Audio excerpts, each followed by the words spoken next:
Hello students, आज हम start करने वाले हैं रियल एनालिसिस का improper integral and their test of convergence.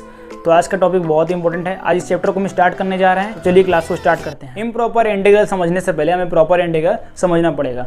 तो प्रॉपर इंटीग्रल का डेफिनेशन क्या होता है? फंक्शन ए से B F X D X is called proper integral. इसका कहने का मतलब ये है कि इसका जो लिमिट है 0 से 1 ये अगर फाइनाइट है और जो एफ एक्स फंक्शन जो है एफ एक्स ये अगर बाउंडेड है अगर ये क्या होगा? प्रॉपर इंटीग्रल होगा। लिमिट क्या बोला मैंने? लिमिट में अगर 0 से 1, अगर मैं आपको सिंपल भाषा में बोलूँ तो यहाँ जो लिमिट है ये 0 से 1 है, मतलब फाइनाइट है, मतलब नंबर है। फाइनाइट मतलब क्या होता है? नंबर। और इनफाइनाइट मतलब इन्फिनिटी। ये जो इनफाइनाइट होता है, अगर मान चलो यहाँ 0 से अगर इनफाइनाइट होता, मतलब 0 से अगर ये इनफाइनाइट होगा तब ये इम्प्रॉपर होगा। तो यहाँ मैंने क्या बोला डेफिनेशन? प्रॉपर इंटीग्रल का डेफिनेशन ये होता है कि फंक्शन ए से B, function F X D X, अगर लिमिट जो है 0 से 1 है यहाँ पर, मतलब फाइनाइट है, लिमिट फाइनाइट होना चाहिए, साथ ही फंक्शन जो है वो बाउंडेड होना चाहिए। तो यहाँ 0 से 1 पे क्या है? फंक्शन जो है बाउंडेड है। फंक्शन यहाँ क्या दिया गया है? एफ एक्स, एक्स दिया गया है। तो यहाँ पर क्या होगा? 0 पुट करने पे 0 आ रहा है और 1 पुट करने पे 1 आ रहा है। तो यहाँ पर क्या आ रहा है? फाइनाइट आ रहा है, बाउंडेड आ रहा है फंक्शन। तो ये प्रॉपर इंटीग्रल हो गया। सिमिलरली यहाँ पर क्या होगा? 0 से पाई दिया गया है लिमिट। तो यहाँ पर क्या है? साइन एक्स भी क्या है? बाउंडेड है, मतलब फंक्शन एफ एक्स कर दिया गया है यहाँ पर साइन एक्स। तो ये हमारा हो गया बाउंडेड, इसलिए दोनों क्या है? हमारा प्रॉपर इंटीग्रेशन। अब बात करते हैं इम्प्रॉपर इंटीग्रल। इम्प्रॉपर इंटीग्रल क्या होता है? The definite integral is called improper integral. इसमें भी यही आएगा, सेम फंक्शन ए से B F X D X. इसमें पहला कंडीशन क्या बोलता है कि लिमिट जो है यहाँ पास, ये लिमिट ए से बी जो है ये हमारा होना चाहिए infinite. And second condition infinite मतलब ये वाला इन्फिनिटी वाला, ठीक है।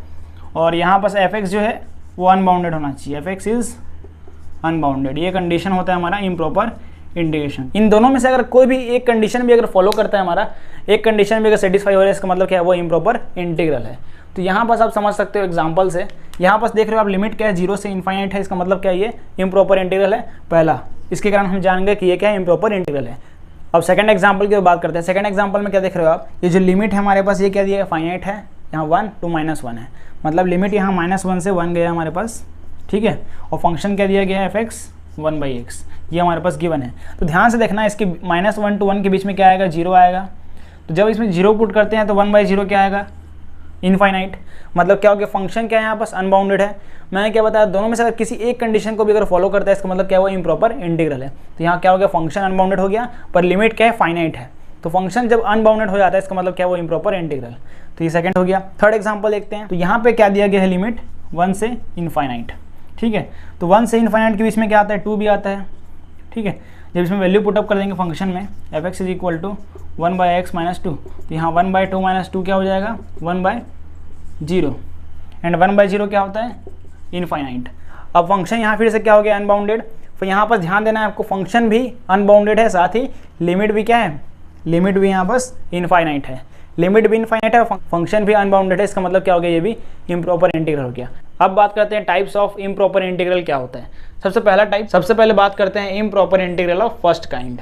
इसमें क्या होता है? लिमिट में 0 से इनफाइनाइट आ जाता है, मतलब लिमिट में कहीं ना कहीं आपको इनफाइनाइट दिखेगा, और लिमिट में इनफाइनाइट दिखता है, इसका मतलब क्या है? ये फर्स्ट काइंड के अंदर आता है, क्योंकि इसमें लिमिट में प्रॉब्लम है, फंक्शन में कोई प्रॉब्लम नहीं है। यहाँ सेकंड एग्जांपल देखो आप ध्यान से, यहाँ -इन्फिनिटी से 0 गया, इसका मतलब क्या है? यहाँ भी इनफाइनाइट आ गया लिमिट में, और यहाँ भी क्या है? -इन्फिनिटी से इन्फिनिटी गया, इसका मतलब क्या? यहाँ भी इनफाइनाइट लिमिट में आ गया, मतलब इसमें फंक्शन में कोई प्रॉब्लम नहीं है, प्रॉब्लम किसमें है? लिमिट में। इसका मतलब क्या है? ये फर्स्ट काइंड के अंदर आता है। अब सेकंड काइंड समझते हैं। Improper integral of second kind में क्या होता है? लिमिट तो फाइनाइट रहेगा, मतलब लिमिट जो है कोई वैल्यू रहेगा। फॉर एग्जांपल यहाँ पे लिमिट क्या है? 0 से 2, यहाँ लिमिट है 0 से 2। लेकिन ध्यान से देखो, यहाँ पर प्रॉब्लम किस में है? फंक्शन में, क्योंकि 0 से 2 के बीच में क्या आता है? 1। अगर मैं x का वैल्यू 1 पुट करता हूँ यहाँ पास, तो क्या हो जाएगा? ये 1 - 1 0, यहाँ पास आ जाएगा इनफाइनाइट। तो ये टाइप जो होता है इसे हम कहते हैं इम्प्रॉपर इंटीग्रल, क्योंकि इसमें फंक्शन में प्रॉब्लम होता है। तो यहाँ मैंने लिखा है लिमिट इज फाइनाइट, मतलब लिमिट क्या है? नंबर दिया गया है, लेकिन फंक्शन इज अनबाउंडेड। अनबाउंडेड का मतलब ये होता है कि यहाँ जो वैल्यू आएगा वो इनफाइनाइट आएगा। अब थर्ड कंडीशन में आते हैं, improper integral of third kind. Third kind में क्या होता है? यहाँ पास लिमिट भी इनफाइनाइट रहेगा और फंक्शन भी इनफाइनाइट आएगा, मतलब अनबाउंडेड हो जाएगा। फॉर एग्जांपल यहाँ समझते हैं, 0 से इनफाइनाइट गया है, मतलब यहाँ क्या हो गया? यहाँ पास लिमिट देखो, लिमिट क्या इनफाइनाइट है, तो लिमिट किसके अकॉर्डिंग आ रहा है? First kind of improper integral, ये वाला। एंड सेकेंड यहाँ पर देखते हैं 0 से इन्फाइनाइट के बीच में क्या आएगा, 1 तो आएगा ही।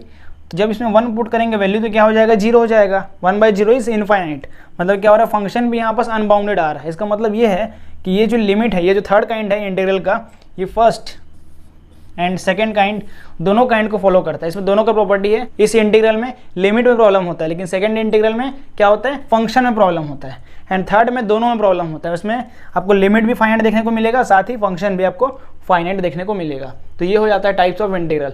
अब समझते हैं कि फंक्शन में आपके बुक में क्या होता है, अलग अलग तरीके से लिखा जाता है। फॉर एग्जांपल यहाँ पास लिमिट 0 से इनफाइनाइट है, तो यहाँ पास क्या हो गया, ये इनफाइनाइट है, इसको बोलते हैं हम लिमिट भी बोलते हैं। और कई बुक में आपके में रेंज भी लिखा हो सकता है, मैंने यहाँ लिखा है। एंड सेकेंड फंक्शन f(x) जो है, इसको हम बोलते हैं इंटीग्रेंड है। इसी बुक में फंक्शन f(x) करके शो किया जाता है, तो ये आपको ध्यान देना है। तो ये इसका टाइप्स हो गया, टाइप्स ऑफ इम्प्रॉपर इंटीग्रल। अब आगे बढ़ते हैं। अब हम बात करने वाले हैं convergence of improper integral of first kind. अगर आपको अब बोलेंगे कि फर्स्ट काइंड ऑफ इंटीग्रल पहचानना है, इम्प्रॉपर इंटीग्रल, तो आप कैसे पहचानोगे कि आपको मालूम है कि फंक्शन में कोई प्रॉब्लम नहीं होगा, प्रॉब्लम किस में होगा, इसमें लिमिट में। यहाँ पर लिमिट देख रहे हो आप, a से इनफाइनाइट गया है, इसका मतलब क्या है, फर्स्ट काइंड का है। ये आप इजीली पहचान लोगे। आप आपके पास एग्जामिनेशन में क्वेश्चन आ जाता है कि इस तरीके से आपको फंक्शन दिया जाएगा a से इनफाइनाइट f(x) dx। सबसे पहले आपको पहचानना है कि कौन से फॉर्म का, कौन से काइंड का इंटीग्रल है, इम्प्रॉपर इंटीग्रल का कौन सा काइंड है ये। तो ये आपको समझ आ रहा है कि ये फर्स्ट काइंड का है। तो इसमें आपको सॉल्व कैसे करना है। फॉर एग्जाम्पल आपको क्वेश्चन दिया जाएगा a से इनफाइनाइट फंक्शन f(x) dx। जहाँ पास आपको इनफाइनाइट दिख रहा है, सबसे पहले आपको यहाँ पास इंटीग्रेशन लिखना है इस तरीके से a से, जहाँ आपको इनफाइनाइट दिख रहा है वहाँ पास आपको x मानना है। क्या मानोगे आप इसको, x। फिर ये हो जाएगा f(x) और dx। सामने क्या आ जाएगा, limit x tends to infinite. यहाँ पे क्या करना है, आपको x मानना है और सामने लिमिट आ जाएगा, limit x tends to infinite. अब इसको हम सॉल्व करेंगे। जब सॉल्व करेंगे, अगर इसका वैल्यू सॉल्व करने के बाद, इसको सॉल्व करेंगे इंटीग्रेट करने, लिमिट का वैल्यू पुट करने के बाद अगर वैल्यू जो है फाइनाइट आता है, इसका मतलब क्या है वो, अगर वैल्यू फाइनाइट आने का मतलब क्या है, नंबर। अगर कोई वैल्यू आता है, इसका मतलब क्या है, वो कन्वर्जेंट, ये कन्वर्जेंट हो जाएगा। अगर इनफाइनाइट आएगा तो क्या होगा, वो डाइवर्जेंट। अब इसी का एक एग्जांपल लेते हैं। इंटीग्रेशन 0 से इनफाइनाइट 1/1 प्लस x² dx। सबसे पहला पॉइंट ये क्या है, फर्स्ट काइंड का है, ये आपको समझ आ जाना चाहिए, first kind of improper integral. ठीक है, अब इसे सॉल्व करते हैं। सॉल्व करने का तरीका क्या बताया मैंने आपको, यहाँ से 0 से इनफाइनाइट 1/1 प्लस x² dx। इसे सॉल्व करने का तरीका क्या है, इसको पहले लिखना है आपको, limit x tends to infinite, फिर लिमिट जहाँ पास इन्फिनिटी दिख रहा है वहाँ पास, यहाँ 0 आएगा, यहाँ पास x, फिर 1/1 प्लस x² dx। अब इसका इंटीग्रेशन आपको मालूम है कि 1/1 प्लस x² का फॉर्मूला क्या होता है, limit x tends to infinity, फिर यहाँ से हो जाएगा tan इनवर्स x, बाहर में आ जाएगा लिमिट 0 से x। वैल्यू पुटअप कर दो यहाँ से, तो limit x tends to infinite, यहाँ अंदर में आ जाएगा tan inverse x minus tan inverse 0, इस तरीके से। तो यहाँ से वैल्यू पुटअप करते हैं, वैल्यू पुटअप कर दो, tan 0 0 होता है, यहाँ बस इनफाइनाइट आ जाएगा, तो यहाँ से हो जाएगा tan इनवर्स, हमने लिमिट का वैल्यू पुटअप कर दिया इसमें, तो यहाँ से क्या आएगा, π/2। ये क्या होता है, tan इनवर्स, इनफाइनाइट का वैल्यू क्या होता है tan में, tan π/2, तो यहाँ से आएगा π/2। तो π/2 क्या है हमारे पास, फाइनाइट है। ये फाइनाइट क्या है, एक वैल्यू है, एक नंबर है। इसका मतलब क्या हुआ, ये जो लिमिट है 0 से infinite 1/1 plus x² is convergent. तो इस तरीके से आपको चेक करना होता है। फर्स्ट काइंड का सेकंड केस है। सेकंड केस में क्या है, इंटीग्रल ऑफ द फॉर्म, इस फॉर्म में है इंटीग्रल। तो फर्स्ट काइंड समझ आ रहा है आपको, यहाँ पास क्या है, फंक्शन में कोई प्रॉब्लम नहीं है, प्रॉब्लम किस में है, लिमिट में प्रॉब्लम है कि यहाँ पास इनफाइनाइट आ गया, इसमें लिमिट में प्रॉब्लम है। तो ये क्या हो गया, फर्स्ट काइंड का इम्प्रॉपर इंटीग्रल हो गया। अब इसमें सीखते हैं कि कन्वर्जेंट और डाइवर्जेंट टेस्ट कैसे करना है। एग्जाम्पल के तौर पर, फॉर एग्जाम्पल एक क्वेश्चन है हमारे पास, -∞ से 0 कॉस हाइपरबोलिक x dx, ये हमारे पास क्वेश्चन है। अब इसे चेक कैसे करना है, सबसे पहले हमें मालूम है कि ये फर्स्ट काइंड का है, ये आपको लिखना है। इसके बाद सेकंड स्टेप ये रहेगा हमारा, मैंने आपको बताया था जहाँ बस आपको इनफाइनाइट दिखेगा उसके प्लेस में आपको x पुट करना है। ये हो गया -∞ से 0 कॉस हाइपरबोलिक x dx इज इक्वल टू, यहाँ से क्या हो जाएगा, ये लिमिट x टेंस टू -∞, फिर यहाँ पास आ जाएगा x और यहाँ पे आएगा 0 कॉस हाइपरबोलिक x dx। तो यहाँ से हमें वैल्यू मालूम है, कॉस हाइपरबोलिक का फॉर्मूला क्या होता है, ये आपने सेकेंड ईयर में पढ़ चुका है, x 0 e की पावर x प्लस e की पावर माइनस x अपॉन में 2 dx, ये इसका फॉर्मूला होता है। सेपरेट करते हैं, 1/2 बाहर आ जाएगा लिमिट के, इसके बाद इसको इंटीग्रेट करते हैं इस तरीके से, limit x tends to minus infinite, हो जाएगा x से 0 e की पावर x dx, फिर बीच में प्लस 1/2, सेपरेट कर रहे हैं इसे इस तरीके से, ये हो जाएगा limit x tends to minus infinite x से 0 e की पावर माइनस x dx। अब इसे इंटीग्रेट करते हैं, तो यहाँ से इंटीग्रेशन में क्या आ जाएगा, e की पावर x, लिमिट आ जाएगा यहाँ से x से 0, फिर लिमिट सामने x tends to minus infinity, फिर प्लस में limit x tends to minus infinity e की पावर x से फिर 0, ठीक है। यहाँ पास क्या आएगा, माइनस आएगा, e की पावर माइनस x है यहाँ पास। अब वैल्यू पुटअप करते हैं, e की पावर 0 माइनस e की पावर x, सामने क्या है limit x tends to minus infinity, फिर प्लस में limit x tends to minus infinity, यहाँ वैल्यू पुटअप करते हैं, e की पावर माइनस e की पावर 0 फिर माइनस e की पावर माइनस x, तो वैल्यू पुटअप करते हैं, ये तो 1 हो जाएगा, 1 माइनस और e की पावर माइनस इन्फाइनाइट। आपको मालूम होना चाहिए कि e की पावर माइनस इन्फाइनाइट क्या होता है, 0, और e की पावर इन्फाइनाइट इज़ इन्फाइनाइट। तो यहाँ पास क्या हो जाएगा, e की पावर, यहाँ वैल्यू पुटअप किया हमने, x tends to minus infinity है, यहाँ पास वैल्यू पुट रखा, तो यहाँ पास e की पावर माइनस इन्फिनिटी आ गया, फिर प्लस में यहाँ पास वैल्यू पुट करते हैं, e की पावर 0 इज़ 1, फिर माइनस x के प्लेस में क्या पुट करना है, माइनस इन्फिनिटी, तो माइनस माइनस क्या हो जाएगा, प्लस, मतलब e की पावर इन्फाइनाइट। तो यहाँ पास क्या बताया था मैंने आपको, यहाँ 1 आएगा, फिर माइनस, ये हो जाएगा 0, फिर प्लस 1 माइनस इन्फाइनाइट। यहाँ सामने क्या छूट गया, यहाँ पास आएगा 1/2, यहाँ सामने आएगा 1/2, यहाँ भी 1/2, यहाँ भी 1/2। अब ध्यान ये देना है कि यहाँ पास हमने क्या किया, इंटीग्रेशन किया, तो इंटीग्रेशन करने में क्या देख रहे हो आप, यहाँ पास ये माइनस का इंटीग्रेशन क्या होगा, यहाँ पास सामने नीचे अपॉन में -1 आएगा, ये माइनस ऊपर चले जाएगा, तो यहाँ पास सामने आ जाएगा माइनस, ये माइनस सामने आ जाएगा यहाँ पास, तो ये माइनस सामने यहाँ आ गया। इसके बाद देखते हैं यहाँ से क्या होगा, ये माइनस और ये माइनस माइनस प्लस, तो यहाँ से वैल्यू क्या रहा है, 1 1 कैंसिल, यहाँ से वैल्यू आ रहा है 1/2 इनफाइनाइट, यहाँ से ओवरऑल वैल्यू क्या आ गया हमारा, इनफाइनाइट। और जब भी वैल्यू फाइनाइट ना आए, इनफाइनाइट आए, इसका मतलब क्या है, ये डाइवर्जेंट है। तो ये फंक्शन क्या हो गया हमारा, ये वाला जो फंक्शन है 0 से माइनस इनफाइनाइट से 0 cos hyperbolic x dx is divergent. अब आते हैं केस थर्ड में, integral of the form minus infinite से इनफाइनाइट। फर्स्ट काइंड तो हम पहचानना सीख गए, यहाँ पास लिमिट देख रहे हो आप, माइनस इनफाइनाइट से इनफाइनाइट दिया है, यहाँ फंक्शन में कोई भी प्रॉब्लम नहीं है, फंक्शन क्या है यहाँ पास बाउंडेड है, यहाँ लिमिट क्या है, इनफाइनाइट है, इसलिए क्या है फर्स्ट काइंड के अंदर आता है।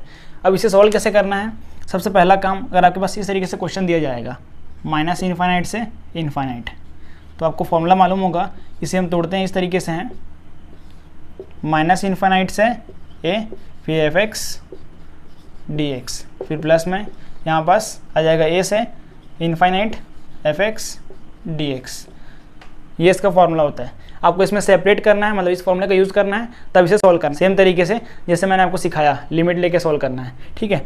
फॉर एग्जांपल में बात करते हैं अब, एग्जांपल क्या है हमारे पास, माइनस इनफाइनाइट से इनफाइनाइट 1/1 प्लस x² dx, ये हमारे पास एग्जांपल है। अब इसे सॉल्व कैसे करना है, मैंने बताया आपको, फॉर्मूला लगाते हैं यहाँ पास, माइनस इनफाइनाइट से इनफाइनाइट 1/1 प्लस x² dx। अब इसे सॉल्व करते हैं, तोड़ते हैं इस फॉर्म में, तो यहाँ से क्या हो जाएगा, माइनस इनफाइनाइट से 0, फिर 1/1 प्लस x² dx, यहाँ से आएगा 0 से इनफाइनाइट 1/1 प्लस x² dx। अब इसे सॉल्व करना है, अब इसमें अप्लाई करते हैं, तो मैंने क्या बताया आपको, सामने आएगा limit x tends to minus infinite, तो यहाँ पे हो जाएगा इनफाइनाइट के प्लेस में x, फिर 0 1/1 प्लस x² dx, फिर प्लस में सेम यहाँ पास सामने क्या आ जाएगा, limit x tends to infinite, यहाँ पे आएगा 0 से x, मैंने क्या बताया था आपको कि जहाँ पास इनफाइनाइट रहेगा वहाँ पास आपको x लेना है, ठीक है। तो इस तरीके से सॉल्व करते हैं इसे। और इसमें आगे क्या होगा, यहाँ आपको फॉर्मूला मालूम है, tan इनवर्स x फॉर्मूला हो जाएगा इसका, लिमिट आएगा x से 0, सामने limit x tends to minus infinite, फिर प्लस में limit x tends to plus में इन्फाइनाइट है यहाँ पास, ठीक है। यहाँ हो जाएगा tan इनवर्स x, ब्रैकेट में आ जाएगा 0 से x, ठीक है। वैल्यू पुटअप करते हैं यहाँ से, तो वैल्यू पुटअप करेंगे तो क्या आएगा, लिमिट पुट कर दो यहाँ पास आप, tan inverse 0 minus tan inverse x, बाहर में आ जाएगा limit x tends to minus infinity, फिर प्लस में limit x tends to plus में इन्फाइनाइट, फिर यहाँ आ जाएगा tan inverse x minus tan inverse 0, ठीक है। वैल्यू पुटअप करते हैं इसमें फटाफट, तो tan इनवर्स 0 क्या होता है, 0 माइनस, इसमें वैल्यू पुटअप कर दो tan इनवर्स माइनस इन्फाइनाइट, ठीक है। फिर प्लस में वैल्यू इसमें पुटअप कर दो, x के प्लेस में इन्फाइनाइट पुट करना है, tan 0 0 हो जाता है, तो यहाँ से आएगा tan इनवर्स इन्फाइनाइट, ठीक। तो यहाँ सिंप्लीफाई करते हैं इसे, अब यहाँ से क्या हो जाएगा, ये minus tan inverse minus infinite, फिर प्लस में tan इनवर्स फाइनाइट, ठीक है। इसका वैल्यू क्या होता है, सिंपल है, इसका π/2 होगा, tan इनवर्स 10 माइनस π/2, ठीक है। फिर प्लस में tan इनवर्स 10 π/2, तो यहाँ से माइनस, फिर माइनस π/2 बाहर आ जाएगा कैंसिल होने के बाद, फिर प्लस में π/2, फिर यहाँ से देखते हैं माइनस माइनस प्लस हो जाएगा, तो यहाँ से क्या आएगा प्लस π/2, फिर प्लस में π/2, तो यहाँ से वैल्यू आ गया पाई। ध्यान देना है आपको, यहाँ पास वैल्यू क्या आ रहा है, फाइनाइट आ रहा है, मतलब वैल्यू यहाँ पर कुछ ना कुछ वैल्यू आ रहा है, इसका मतलब क्या हो गया, ये कन्वर्जेंट। तो ये फंक्शन क्या हो गया हमारा, कन्वर्जेंट। तो यहाँ आप लिख सकते हो माइनस इन्फिनिटी से infinity 1/1 plus x square is convergent. तो इस तरीके से आपको कन्वर्जेंस टेस्ट करना होता है फर्स्ट काइंड के लिए। अगले लेक्चर में हम बात करने वाले हैं कन्वर्जेंस ऑफ सेकंड काइंड के ऊपर, इम्प्रॉपर इंटीग्रल का सेकंड काइंड जो है इसका हम कन्वर्जेंस के ऊपर बात करने वाले हैं, कन्वर्जेंस और डाइवर्जेंस के ऊपर, और कुछ क्वेश्चंस भी करेंगे। तो इसे आप अच्छे से नोट डाउन कर लीजिए। तो गाइस आज के लिए इतना ही, मिलते हैं किसी नए वीडियो लेक्चर में नए टॉपिक के साथ, तब तक के लिए जय हिंद, जय भारत, वंदे मातरम।